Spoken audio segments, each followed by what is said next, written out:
Welcome to my video. आज मैं आपको अपने इस वीडियो में कुछ कॉमनली यूज़ होने वाले लीगल टर्म्स के बारे में बताऊंगी, साथ ही साथ इनके बीच में क्या डिफरेंस है ये भी बताऊंगी। एंड आई होप इस वीडियो के अंत तक आपको ये सारे लीगल टर्म्स अच्छे से समझ में आ जाएंगे और इन्हें कहाँ यूज़ करते हैं, कहाँ नहीं यूज़ करते हैं, ये भी आपको समझ में आ जाएगा। तो चलिए शुरू करते हैं। सबसे पहले हम लॉयर के बारे में बात करेंगे। लॉयर वो व्यक्ति होते हैं जिन्होंने लॉ की पढ़ाई की होती है, जो लॉ ग्रेजुएट होते हैं।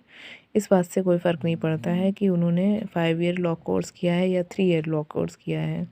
लॉयर जो होते हैं वो केवल लॉ ग्रेजुएट होते हैं और ये प्रैक्टिस नहीं कर सकते हैं, ये कोर्ट में अपने क्लाइंट्स को रिप्रेजेंट नहीं करते हैं। देन बैरिस्टर वो व्यक्ति होते हैं जिन्होंने इंग्लैंड से लॉ की पढ़ाई की होती है, जो इंग्लैंड से लॉ ग्रेजुएट होते हैं और ये भी कोर्ट में प्रैक्टिस नहीं कर सकते हैं। देन एडवोकेट वो होते हैं जो लॉ ग्रेजुएट होने के बाद बार काउंसिल ऑफ इंडिया में एग्ज़ाम क्वालिफाई करने के बाद एनरोल्ड हो जाते हैं और उन्हें प्रैक्टिस के लिए बार काउंसिल ऑफ इंडिया से लाइसेंस प्राप्त हो जाता है। ये कोर्ट में अपने क्लाइंट्स को रिप्रेजेंट कर सकते हैं, ये प्रैक्टिस कर सकते हैं।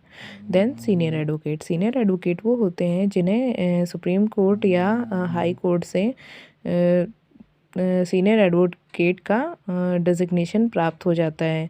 सीनियर एडवोकेट का डेजिग्नेशन उन्हीं एडवोकेट्स को प्राप्त होता है जिन्हें अच्छा खासा नॉलेज और एक्सपीरियंस प्रैक्टिस में हो जाता है और जिन्हें 10 साल से ज़्यादा प्रैक्टिस का एक्सपीरियंस होता है।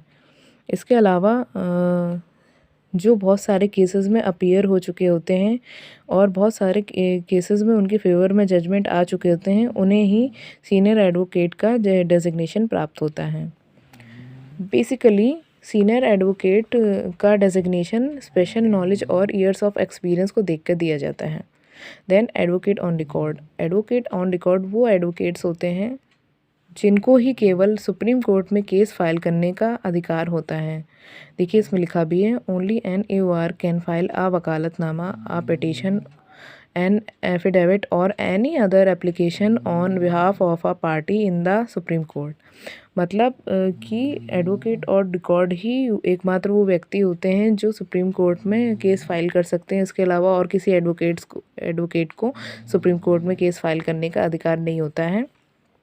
ऐसा इसलिए होता है क्योंकि सुप्रीम कोर्ट के अपने रूल्स एंड रेगुलेशंस होते हैं और अगर कोई भी एडवोकेट सुप्रीम कोर्ट में केस फाइल कर देगा तो इससे कोर्ट का बहुत सारा टाइम वेस्ट हो जाएगा। इसलिए एडवोकेट ऑन रिकॉर्ड को ही सुप्रीम कोर्ट में केस फाइल करने का अधिकार होता है, क्योंकि वो सुप्रीम कोर्ट के रूल्स एंड रेगुलेशन से अच्छे से वाकिफ़ होते हैं।